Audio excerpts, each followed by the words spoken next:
बिस्मिल्लाहिर्रहमानिर्रहीम। मैं उस्मान फ़लक और आप मेरे साथ पढ़ रहे हैं लर्न विद उस्मान फ़लक। मेरा यूट्यूब चैनल है और इस्लामिक स्टडी की सीरीज़ का दूसरा लेक्चर रोज़ा है, जिसको हम फास्टिंग या फास्ट कहते हैं। सबसे पहले हम इसका इंट्रोडक्शन पढ़ेंगे।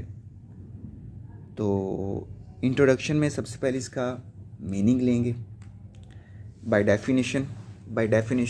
डेफिनेशन इसका मतलब क्या है? इसका मतलब है टू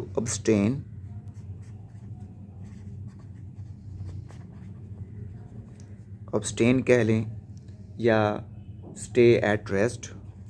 इसका दूसरा मतलब ये है stay at rest. To abstain का मतलब होता है किसी चीज़ से दूर रहना, परहेज़ करना। स्टे एट रेस्ट का मतलब होता है कि आप किसी चीज़ से ना आगे जा रहे हो ना पीछे जा रहे हो, यानी एक सक्कत आ गई, तो इसका मतलब ये है।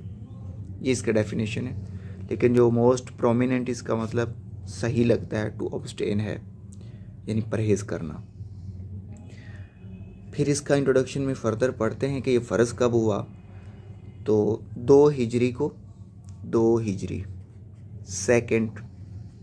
हिजरी, 2 हिजरी को ये फ़र्ज़ हुआ। 2 हिजरी को जब हम ईस्वी में लेके चलते हैं तो ये बनता है 624 ईस्वी, यानी जो रोज़ा है ये 624 ईस्वी में फ़र्ज़ होता है। फर्दर थोड़ा सा और आपको गाइड करता चलूँ तो ये फर्स्ट टाइम था कि मुसलमान ईद की नमाज़ पढ़ रहे हैं, यानी ईद की जो नमाज है, जो हमारी ईदैन हैं, ये भी 2 हिजरी को ही वाजिब हुई और फर्स्ट टाइम ये पढ़ी गई।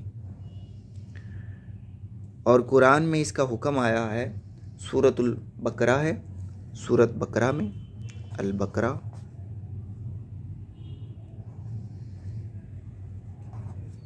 सूरतुल बकरा की आयत नंबर 183 है। यानी कुरान में रोज़े का हुक्म सूरत बकरा में है। सूरत बकरा की आयत नंबर 183 है। इसमें या अय्युहल्लज़ीना आमनू कुतिबा अलैकुमुस्सियाम कमा कुतिबा अलल्लज़ीना मिन क़ब्लिकुम लअल्लकुम तत्तक़ून। इसमें जो तरावी की नमाज़ पढ़ी जाती है, तरावी की नमाज वो सुन्नत नमाज है। और तरावी का जो लफ्ज़ी मतलब होता है सॉरी फॉर दैट, तरावी का लफ्ज़ी मतलब होता है रेस्ट। इंग्लिश में इसका मतलब होता है रेस्ट। और यही वो मंथ था कि जिस महीने 17 रमज़ान को बैटल ऑफ बदर हुई। बैटल ऑफ बदर की जंग भी इसी मंथ लड़ी गई। तो फर्दर हमने ये पढ़ लिया। इसके बाद हम पढ़ते हैं अपॉन होम फास्टिंग ऑब्लिगेटरी, कि रोज़ा किन के ऊपर फ़र्ज़ है। उसके लिए कुछ कंडीशंस हैं कि जिनके ऊपर रोज़ा फ़र्ज़ है। उसमें फ़र्स्ट वन इज़ कि वो मुस्लिम बंदा होना चाहिए। मुस्लिम, ये मुस्लिम के ऊपर फ़र्ज़ है। दूसरा है कि वो सेटल्ड हो। सेटल्ड से मुराद ये मैं समझाता चलूँ कि वो बंदा सफ़र में ना हो, मुसाफिर ना हो, अपने घर पे मकीम हो, मुसाफिर ना हो। फिर है कि वो नो ब्रेस्ट फीड हो, यानी ये ख़वातीन के लिए है, नो ब्रेस्ट फीड। मसलन जो ख़वातीन बच्चे को दूध पिला रही हैं उनके ऊपर ये फ़र्ज़ नहीं है। नेक्स्ट वन इज़ कि वो प्रेग्नेंट ख़वातून ना हो, नो प्रेग्नेंट। जो ख़ातून प्रेग्नेंट है, जो हामिला है, जिसको बच्चा पैदा होने वाला है, उसके ऊपर रोज़ा फ़र्ज़ नहीं है। और इसके बाद जो लास्ट वन है जिसके ऊपर रोज़ा फ़र्ज़ नहीं है वो है नो इन मेंसेस। नो इन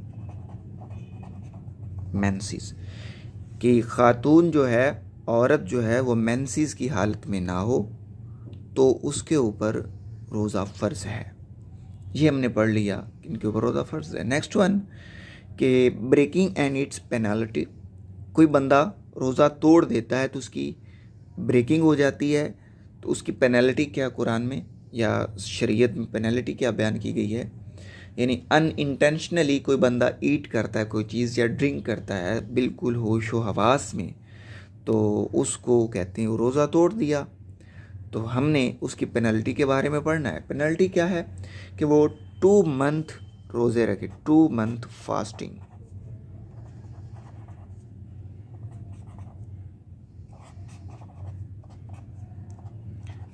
कंटिन्यूसली, ये एक शर्त है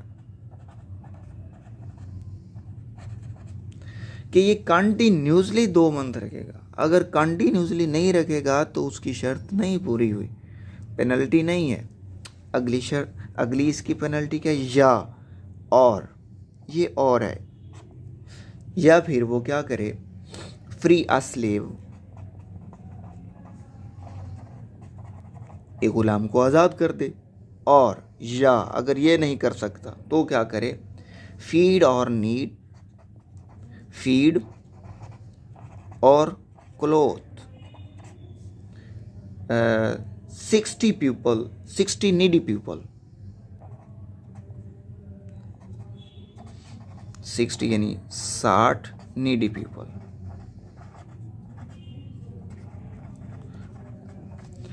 जो 60 लोग हैं उनको या वो कपड़े दे या उनको खाना खिलाए तो उसकी ये पेनल्टी हो जाएगी। फॉरबिडन ऑफ फास्टिंग, कि रोज़ा कब मना किया गया है, रोज़ा कब नहीं रखना चाहिए, कौन से दिन हैं कि जिनके ऊपर रोज़ा कभी नहीं रखा जाता, हराम है, वो है ईद उल अज़हा। ईद उल अज़हा यानी जितने ईद के दिन हैं, ईद डेज, उन दिनों रोज़ा नहीं रखा जाता। ईद के दिनों में रोज़ा नहीं रखा जाता। तो ईद उल फितर है, हमारे पास 2 ईदैन हैं। मोहम्मद सल्लल्लाहु अलैहि वसल्लम में जो ईदैन जिसमें रोज़ा नहीं रखना था वो 2 ईदें थीं, उसमें ईद उल फितर है और ईद उल अज़हा है। और ईद उल अज़हा के 3 दिन बाद 3 डेज़ बाद में भी ईद उल अज़हा के रोज़ा नहीं रखा जाता। और इसके अलावा नफली रोज़ा कहते हैं कि जुमे वाले दिन नहीं रखना चाहिए, ये उलमा में बात है। लेकिन जो फ़र्ज़ रोज़े की बात है या नफली रोज़ा है, कोई भी रोज़ा है, वो इन दिनों कभी नहीं रखा जाता ईद डेज़ के ऊपर, ईद उल फ़ितर और ईद उल अज़हा के दिन में, क्योंकि ईद उल अज़हा 3 दिन की ईद होती है और ईद उल फ़ितर 1 दिन की ईद होती है। तो ये 4 दिन तो पक्के हैं, इन दिन तो रोज़ा ही नहीं। और नफली रोज़ा उलमा कहते हैं कि जुमे वाले दिन नहीं रखना चाहिए। फर्दर ये अगर किसी का क्वेश्चन हो तो वो कमेंट बॉक्स में मुझसे बिल्कुल पूछ सकता है, मैं फ़र्दर उसके ऊपर इंशाल्लाह एक वीडियो बनाकर या जैसे भी हुआ उसका आंसर करूँगा। और आखिर में अगर आपको मेरी वीडियो पसंद आए और ये मेरी मेहनत आपको अच्छी लगे और आपके काम आए तो आप हौसला अफजाई के लिए लाइक और सब्सक्राइब ज़रूर करना और दूसरों को भी शेयर करना। Thank you very much.